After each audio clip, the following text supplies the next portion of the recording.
제가 알고 있는 의사 한 분은 스트레스를 받고 어려울 때 자기가 꼭 하는 일이 있다는 거예요. 그래서 한번 물어보니까 그게 뭡니까? 물어보니까 고등학교 정석 문제를 푼다는 겁니다. 여러분 정석에 들어보셨습니까? 왜 그렇게 하냐 물어보니까 마음이 답답하고 이렇게 문제가 안 풀리고 그러면 이 정석은 답이 있다는 거예요. 답이. 아무리 문제가 어려워도 답이 있기 때문에 그 문제를 이렇게 풀면 이 성취감도 있고, 야, 내가 참 이렇게 못난 사람이 아니구나. 내가 이 실력이 모자란 사람이 아니구나. 그렇게 자기를 위로하는 그런 차원에서 정석을 푼다는 겁니다. 제가 이상한 사람도 다 있다. 그렇게 생각했습니다. 여러분, 수학은 어려워도 답이 있어요. 그래서 출제자의 의도만 잘 파악하면 그 답을 찾아낼 수 있습니다. 그래서 공부를 잘하는 아이들을 보면 수학을 이렇게 좋아해요. 싫어하는 게 아니고. 수학을 좋아하는 사람들은 공부를 잘하는 사람, 우리 성도들 중에도 아마 수학을 좋아하는 사람이 아마 있을 겁니다. 그래서 답이 있기 때문에 출제자의 의도만 잘 파악하면 답을 찾아낼 수 있습니다. 그런데 우리의 삶은 삶에 대한 해법들이 참 많이 나옵니다. 이 성공을 위한 7가지 법칙들, 또 삶을 경영하는 방법들, 서점에 가면 여러분 그런 경영서, 삶의 경영서가 굉장히 많이 나와 있고 또 베스트셀러들이 많습니다. 근데 여러분 삶의 문제와 관련해서 그런 해법들의 문제가 뭘까요? 잘 안 맞는다는 거예요. 이게 잘 안 맞아요. 7가지 법칙이 잘 안 맞아요. 왜냐하면 너무나도 우리의 삶이라는 것이 복잡하고 다양하기 때문에 이 사람들이 제시하는 해법들이 잘 맞지 않습니다. 잘 맞지 않아요. 그런데 여러분 우리가 오늘 말씀해 보면 우리 예수님은 기가 막히게 있잖아요. 이 너무나 어렵고 도무지 풀지 못하는 그런 문제의 전문가로 우리에게 등장하고 있습니다. 왜 그럴까요, 여러분? 그것은 예수님이 이 세상을 창조하신 하나님이시고 이 삶을 조성하신 하나님이시기 때문에 예수님에게는 답이 있는 줄 믿습니다. 사람들은 잘 몰라요. 그러나 예수님에게는 답이 있습니다. 이 복잡한 인생의 문제에 예수님은 답을 딱 가지고 있습니다. 그래서 예수님을 찾고 예수님 앞에 나오는 사람은 반드시 그 어려운 문제를, 그 매듭을 풀어낼 수 있다는 것입니다. 풀어낼 수 있습니다. 오늘 여러분, 예수님은 오늘 이 가늠하다가 현장에 잡힌 이 여인의 이 어려운 이 문제를 풀면서 어떻게 우리가 이 삶의 문제를 해결할 수 있느냐, 이걸 이제 우리에게 들려주고 있습니다. 오늘 첫 번째는 우리 예수님이 이 감정을 따라 움직이지 않았다는 거예요. 감정을 따라 움직이지 않고 여러분 하나님의 뜻을 쫓아 예수님이 움직이고 있습니다. 초막절 축제가 절정일 때, 끝날 때쯤 예수님이 우리가 이 7장 마지막 절 보면 감람산으로 그렇게 사람들은 다 흩어지고 1절에 보니까 감람산으로 예수님이 가십니다. 그리고 그 다음날 감람산에서 갈릴리나 아니면 인근 그런 도시로 가지 않고 다시 예루살렘으로 가고 있습니다. 1절, 2절을 보니까 예수는 감람산으로 가시니라. 아침에 다시 성전으로 들어오시니 백성이 다 나오는지라 앉으사 그들을 가르치시더니, 이 말씀이 지금 무슨 이야기냐면 이 초막절 축제 때 예수님이 굉장한 압박감을 받았습니다. 왜냐하면 사람들이 예수님을 죽이려고 달렸던 거예요. 잡아라, 저거 잡아가지고 죽이자, 이렇게 결정을 하고 산헤드린 공회가 결정을 하고 사람들을 보내고 예수님을 하여튼 터집을 잡아가지고 예수님을 체포하면 죽이려고, 초막절에 죽이려고 사람들이 전부 계획을 세웠습니다. 그리고 여러분 예수님 모함하고 있잖아요. 예수님을 적대하고 있잖아요. 예수님 죽이려고 그런 분위기가 초막절 날 있었다는 거예요. 누가 여러분 나에 대한 어떤 좋지 못한 이야기를 하고 다닌다면 아마 어떤 분은 막 피가 막 거꾸로 솟을 겁니다. 그런 일을 한 적이 없는데 아마 그냥 그렇게 모함한다면 굉장히 마음에 이 상함이 있을 거예요. 상처가 있을 거예요. 그래서 여러분 보통 사람들은 그런 마음에 상처가 있으면 이 감정을 따라 움직일 가능성이 굉장히 많습니다. 내가 상처받는 그 감정에 반응하고 그렇게 살아갈 가능성이 굉장히 많다는 거예요. 특별히 누가 그렇습니까? 한국 사람들이 그렇습니다. 한국 사람들. 외국 사람들하고 다르게 한국 사람들은 굉장히 이 감정에 충실해요. 그래서 누가 기분 나쁘게 하면은 여러분 그 사람을 보지도 않습니다. 내가 뭐 한다고 그 사람 보겠나 하면서 보지도 않습니다. 여러분 마음에 이게 기분이 딱 나쁘잖아요. 그러면 한국 사람들은 천국도 같이 안 가려고 그럽니다. 자기 기분 나쁘게 한 사람하고는 나 천국도 안 간다. 그런 사람들이 많아요. 절대로 그렇게 하면 안 될 줄 믿습니다. 그래서 여러분 아멘 소리가 좀 작았어요. 제가 볼 때는 좀 작았는데 절대로 그러면 안 돼요. 한국 사람은 그러면 안 됩니다. 그 왜 그러냐면 감정에 충실하고 감정에 솔직한 것이 정직한 것이 아니냐 이렇게 말하는 사람들이 있습니다. 틀린 것은 아니지만 그렇게 감정을 따라 살면 절대로 인생의 매듭을 풀 수가 없어요. 풀어내지를 못해요. 여러분 오늘 예수님은 자기를 모함하고 자기를 미워하고 자기를 죽이려고 하는 그런 사람들이 있는 곳으로 여러분 인간적인 생각에는 가려고 하겠습니까? 내가 꼴도 보기 싫다네 너희들. 그래서 아마 예수님이 다른 갈릴리나 다른 인근 도시로 갈 가능성이 굉장히 많았는데 안 그랬다는 거예요. 예루살렘으로 다시 내려갔습니다. 감람산에서 예루살렘으로 다시 내려갔습니다. 예수님 보면은 이 감정적인 어떤 상처를 따라 그게 반응하면서 움직이지 않았다는 거예요.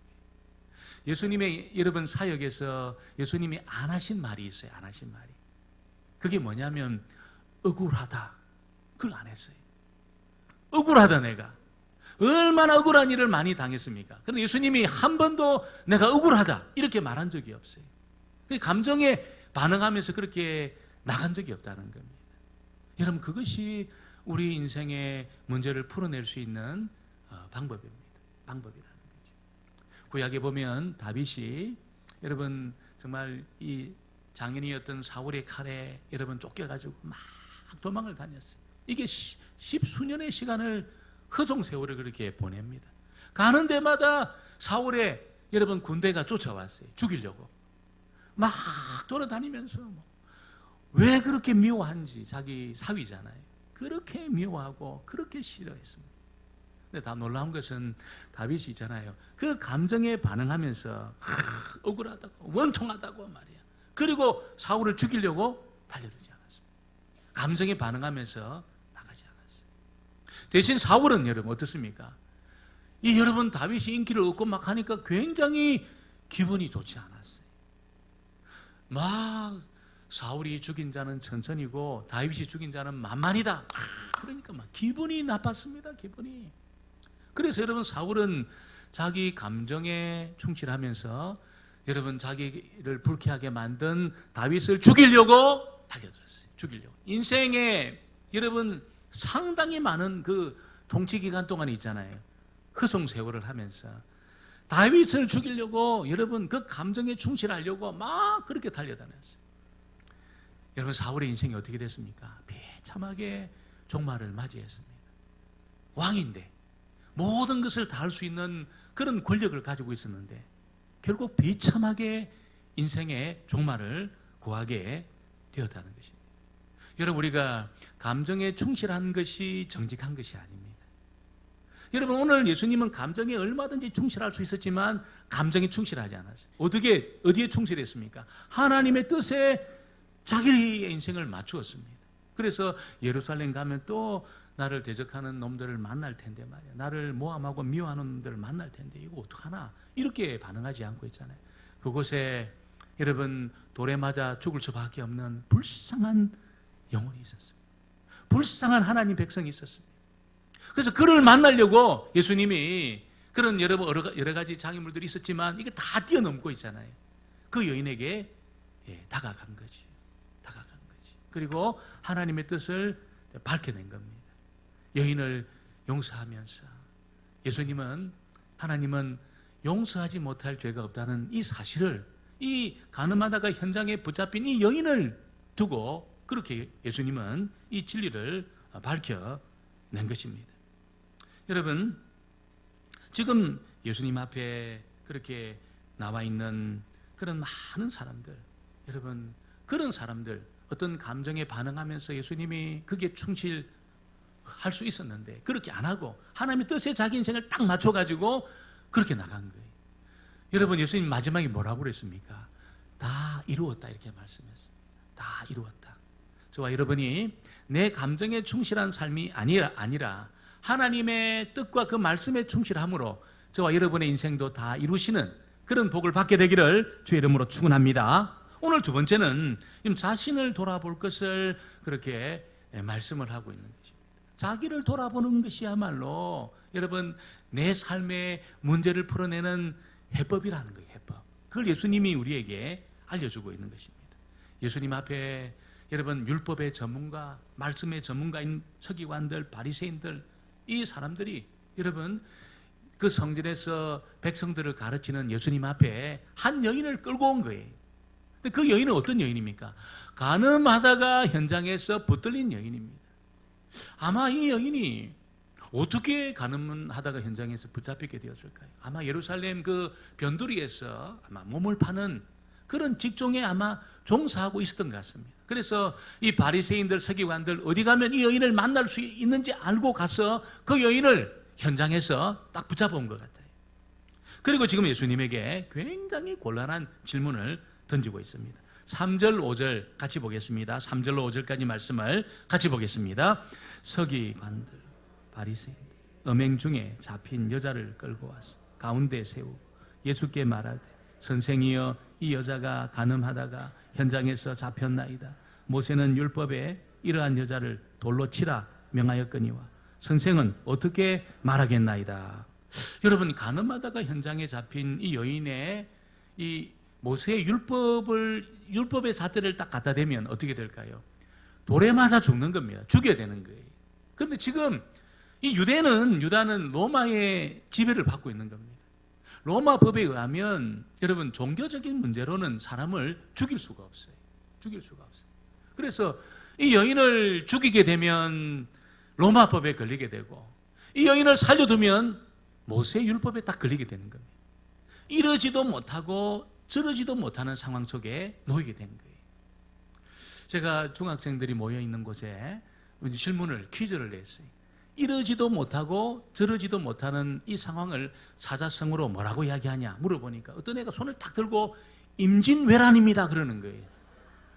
그 내가 이게 무슨 소리냐, 이게 임진왜란이 뭐냐 물어보니까 앞에는 왜구고 뒤에는 원균이고 이렇게 해서 이러지도 못하고 저러지, 앞에는 왜구들이 있고 뒤에는 이순신 장군이 원균이 자기를 죽이려고 달려드니까 이러지도 못하고 저러지도 못하고 임진왜란이다 이렇게 이야기를 했습니다. 우스갯소리로 한 거겠죠. 여러분, 이러지도 못하고 저러지도 못하는 상황을 사자성어로 뭐라고 이야기합니까? 그렇죠. 뭐라고 그랬는데 잘 안 들렸습니다. 예? 예. 예. 그걸 이런 뜻이 진퇴양난. 앞으로도 못 가고 뒤로도 못 가고 진퇴양난. 들어보셨습니까? 예, 들어보셨습니다. 이러지도 못하고 앞으로도 못 나가고 뒤로도 못 나가고. 지금 예수님이 죽일 수도 없고 살릴 수도 없고 정말 이런 상황 속에 예수님이 놓이게 된 것이죠. 여러분, 그때 예수님 뭐 합니까? 여러분, 답을 안 하고 있잖아요. 땅에 글을 썼어요. 땅에 글을 썼어요. 2번 글을 딱 쓰시면서 이 문제를 예수님이 풀어내시는데 뭐라고 하시고 글을 쓰시냐면 우리 6절로 8절 말씀은 제가 한번 보겠습니다. 6절로 8절 말씀. 그들이 이렇게 말하면 고발한 조건을 얻고자 하여 예수를 시험함이러라. 예수께서 몸을 굽히사 손가락으로 땅에 쓰시니 그들이 묻기를 마지 아니하시는지라. 이에 일어나 이르시되 너희 중에 죄 없는 자가 먼저 돌로 치라 하시고 다시 몸을 굽혀 손가락으로 땅에 쓰시니 한 번 쓰고 있잖아요. 뭐라고 글을 막 쓰시고 일어나가지고 너희 중에 죄 없는 자가 돌을 쳐라. 그리고 2번째 막 뭐라 썼어요. 여러분, 이 땅바닥에 글을 2번 쓴 이게 뭐냐 도대체. 그래서 사람들은 한 3가지로 그 이야기를 하고 있습니다. 첫 번째는 시간을 벌기 위해서 쓰셨다 이렇게 말합니다. 누가 주로 이 이야기를 하냐면 시간이 없고 성격이 급한 사람들이 이런 이야기를 많이 해요. 시간을 벌기 위해서. 흥분한 이 사람들을 잠시 흥분을 잠재우려고 예수님이 시간을 벌기 위해서 이게 글을 썼다. 이 학설이 인정받으려면 시간이 많이 필요한 것 같습니다. 시간이 많이 필요한 것 같습니다. 그 두 번째는 쓰신 것이 아마 10계명일 거다 이렇게 말하는 사람이 있습니다. 그래서 1계명부터 10계명을 딱 써놓고 있잖아요. 여기에 걸려들지 않을 사람이 누가 있겠습니까? 10계명 중에. 그래서 아마 예수님이 10계명을 아마 이렇게 쓰시고 죄 없는 자가 돌로 쳐라 이렇게 말씀하신 것이다 이렇게 말하는 분들도 있습니다. 제가 생각할 때는 그것보다는 아마 인지설, 뭐냐면 돌을 들고 있는 사람들이 알 수 있는, 자기들만 알 수 있는 어떤 그런 이 글을 쓰신 것이다 이렇게 이제 말하는 분들이 있습니다. 그 글이 뭘까요? 김바리새인 해변가, 박제사장 김모 여인, 정서기관 뇌물, 긴머리 청년 폭력 몽둥이 아마 이런 걸 안 썼겠나. 성경에는 나오지 않습니다. 그래서 그 사람만 알고 있는 어떤 이 글을 쓰심으로 그 사람의 그 죄를 아마 예수님이 드러낸 것이 아닐까 이렇게 이제 말하는 분들이 있습니다. 저는 굉장히 설득력이 있다는 그런 생각이 듭니다. 그래서 여러분 자기를 돌아볼 수 있도록 예수님이 그렇게 한 거지요. 어떤 의미에서. 그래서 예수님이 그 말씀을 듣고 있잖아요. 아마 그때 하나님의 성령께서 그들의 양심에 여러분 양심을 이렇게 작동을 시킨 것 같습니다. 그래서 나는 돌을 들고 죽이려고 달려들었는데 나를 보니까 죄 없는 자가 돌로 쳐라 이렇게 말하는 그 말씀 앞에 양심이 딱 발동되는 순간에 여러분 그 돌을 내려놓을 수밖에 없다는 거예요. 왜냐하면 죄 없는 사람이 이 세상에 한 사람도 없습니다. 누구 외에는, 예수님 외에는 여러분 죄 없는 사람이 한 사람도 없다는 거예요. 그래서 그 든 돌을 여러분 전부 그렇게 다 내려놓게 된 거예요. 자기를 돌아보게 되면 여러분 그 다른 지체들과의 관계에서 풀리지 않을 문제가 없다는 거지. 나를 안 돌아보고 다른 사람만 자꾸 보게 되니까 문제가 다른 사람에게 있는 것으로만 생각이 되는 거예요. 내가 여러분 이 보는 그 사람이 어떤 문제가 보이는 거예요. 왜냐하면 아무리 실력이 있어도 여러분 훈수 뜨는 사람보다 실력 있는 사람 별로 없어요. 훈수 뜨는 사람은 다 보이는 거예요. 위에서. 자기 떠보면 자기도 안 되는데 이 훈수를 뜨면 뭔가 보여요. 그래서 자기를 안 돌아보고 여러분 자꾸 남을 보고 여러분 그 인생을 살려고 하는 사람 눈에는 전부 문제가 다른 사람에게만 있는 겁니다. 다른 사람에게 있는 것입니다. 이렇게 다른 사람에게만 문제를 지적하게 되면 어떨까요? 인생의 매듭이 안 풀려요. 절대로 안 풀려요. 언제 풀릴까요? 여러분 나를 이렇게 돌아볼 때, 하나님의 말씀의 잣대를 가지고 나를 돌아보는 순간에 내 안에 더 큰 문제가 있구나 이거. 내 안에 더 큰 문제가 있고 내가 이 정죄할 수 있는 사람이 없구나 내가. 이렇게 여러분 이 문제가 바로 거기서부터 문제가 풀리기 시작하는 것입니다. 나를 돌아보고 이 말씀의 잣대를 가지고 나를 여러분 그렇게 평가하는 순간에 여러분 내 안에 더 큰 문제가 있다는 것을 발견하게 되고 정죄하던 그 손가락을 거두게 되는 겁니다. 정죄하는 그 말을 거두게 되는 것입니다. 그때 그 관계가 여러분 이렇게 풀릴 가능성이 많다는 것이죠. 여러분 그래서 든 돌을 다 내려놨어요. 자기를 돌아보니까 문제가 있는 겁니다. 근데 이 사람들은 50점밖에 안 됩니다. 50점밖에. 자기를 돌아보고 내 안에 문제가 있구나 이렇게 여러분 이 결론을 내린 사람은 50점밖에 안 됩니다. 100점이 되려면 어떻게 될까요? 여러분 그 죄를 가지고 주님 앞에 나가야 될 줄 믿습니다. 용서를 경험해야 됩니다. 하나님의 용서를 경험할 때 그 사람은 100점이 되는 거예요. 내 안에 문제가 있구나. 나는 내 안에 문제가 있구나 이게. 그것도 대단한 겁니다. 대단한 거예요. 나는 완전한 사람이라고 생각했는데 말씀의 잣대를 딱 대보니까 내가 이 문제가 있는 사람이구나. 이것을 깨달은 것도 대단한 겁니다. 대단한 거예요. 더 나가야 되는 게 뭡니까? 내가 주님의 십자가가 필요하구나.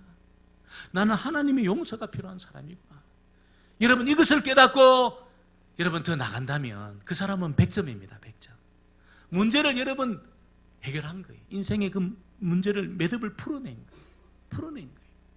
그래서 내 안에 문제가 있고 다른 사람에게도 문제가 있고 참 문제가 많은 이 세상이구나 이렇게만 생각하고 그 자리에 머물러 있는다면 여러분, 그 사람의 인생은 50점밖에 안 돼요.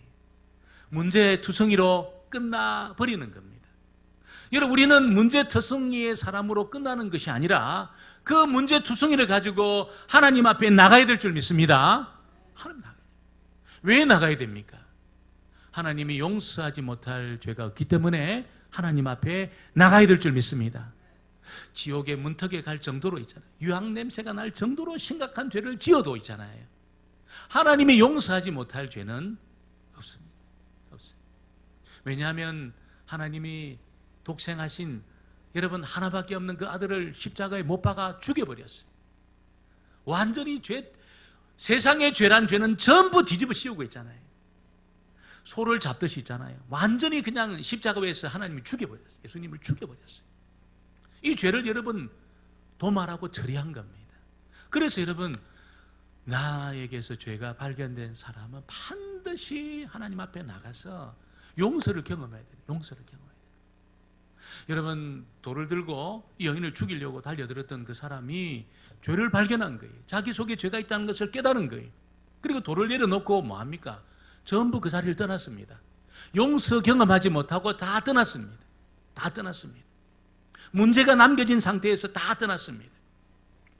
여러분, 인생의 매듭을 절대로 풀지 못해요. 그러나 그곳에 남아있던 이 여인은 여러분 도망가지 않고 주님의 발 앞에 남아있던 이 여인은 오늘 주님이 뭐라고 말씀하셨습니까? 11절 같이 보겠습니다. 11절 말씀 같이 봅니다. 대답하되 주여 없나이다. 예수께서 이르시되 나도 너를 정죄하지 아니하노니 가서 다시는 죄를 범하지 말라 하시니라. 할렐루야. 가늠하다가 현장에서 잡혀가지고 죽을 수밖에 없는 이 죄를 여러분 주님 앞에서 용서를 받은 거예요. 용서를 경험한 거예요. 여러분, 저는 성경에는 나오지 않지만 이 여인이 오늘 이 날 이후로부터 그 인생 완전히 바뀌었다고 생각합니다. 완전히 바뀌었다고 생각합니다. 하나님의 진정한 용서를 경험한 그 인생은 다릅니다. 달랐어요. 제가 군에 있을 때 그 연대 군종들 전부 모아가지고 한 3일 집회를 한 적이 있었어요. 그래서 그때 이제 뭐 연대 군종, 대대 군종은 군종 보직을 받았지만 일반 뭐 소대 군종, 중대 군종 이런 아이들은 그냥 놀러 온 거예요. 그래서 주기도문 할 줄 아는 놈, 이게 다 군종 되는 거예요. 주기도문 외울 줄 알면 다 군종 되는 거예요. 그래서 이 군종이 되게 달고 이제 왔는데 여러분 쉬는 시간에 전부 한 대 꼬라물고 또 들어와요. 한 대 꼬라물고 피고 탁 들어와요. 구름 과자 아시죠? 물고 들어왔어요. 탁 물고 들어와요. 그렇게 이제 이틀을 보내고 3일째 되는 날이잖아요. 말씀 중에 여러분 하나님의 애들을 만지기 시작했습니다. 말씀 중에 여러분 이 자기들이 여러분 인생을 살아오는 동안 지금까지 살아온 동안 여러분 그런 죄들이 이렇게 드러나고 밝혀지기 시작했어요. 밝혀지기 시작했어요. 그때 여러분 아이들이 있잖아요. 그 여러분 그 다 대학생들이었어요. 이 애들이 있잖아요. 눈물을 흘리고 통곡하고 바닥을 뒹굴었습니다. 바닥을 뒹굴었어요. 눈물을 흘리고 통곡하고 하나님 용서해달라고 바닥을 뒹굴었습니다. 뒹굴었어요. 그리고 하나님의 성령이 그들 가운데 임했어요. 방언이 터지고 있잖아요. 그리고 기쁨이 회복되고. 여러분 날이 밝았는데 아침 보니까 애들 얼굴이 달라졌어요. 얼굴이 달라졌어요. 얼마나 환해졌는지. 어둠이 없는 거 있죠, 얼굴에. 군에 무슨 재미있는 일이 있겠습니까? 얼굴에 여러분 어둠이 없는 거예요. 하나님의 성령이 임하고 용서를 경험하고 나니까 있잖아요. 하나님의 성령이 임하고 용서를 경험하는 그 아이들이 얼굴이 달라져요. 얼굴이. 얼마나 밝아졌는가. 구름 과자 다 꺾었습니다. 애들이 다 꺾었습니다. 여러분 그들 아이들 중에 그때 은혜 받았던 아이들이 여러분 지금 저보다 뭐 제가 아니고 훨씬 있잖아요. 방송에도 막 나오고 있잖아요. 신문에도 나오고 이런 아이들이 굉장히 많습니다. 미국에 가서도 아주 건강한 교회에 목회하고 있는 친구들 많이 있어요. 그때 이제 하나님이 살아계시구나. 하나님이 내 죄를 용서해 주셨구나. 그리고 하나님의 성령이 임한 거예요. 하나님 용서하지 못할 죄가 없다. 그 말씀 듣고 있잖아요. 이들이 주님 앞에 죄를 다 토해놓고 여러분 하나님이 그들 만지시면서 여러분 통곡하고 죄를 회개하고 성령이 임하고 나서 그 다음날 다 얼굴이 바뀌었어요. 우리가 우리 자신을 돌아보는 것도 대단한 일이지만 거기 그치면 안 되고 하나님 앞에 나아가서 하나님의 용서를 경험하고 있잖아요. 하나님의 용서를 경험한 자에게 부어주시는 그 은혜를 경험하고 그때 여러분 우리 삶의 매듭이 풀려지게 될 줄 믿습니다. 저와 여러분이 나를 돌아보는 정도로 그치지 마시고 더 하나님 앞에 나아가셔서 하나님이 부어주시는 그 은혜를 맛보고 체험하고 경험하는 일을 통해서 여러분 이 삶의 매듭들을 다 풀어내시는 하나님의 사람들 되어지기를 주의 이름으로 축원합니다.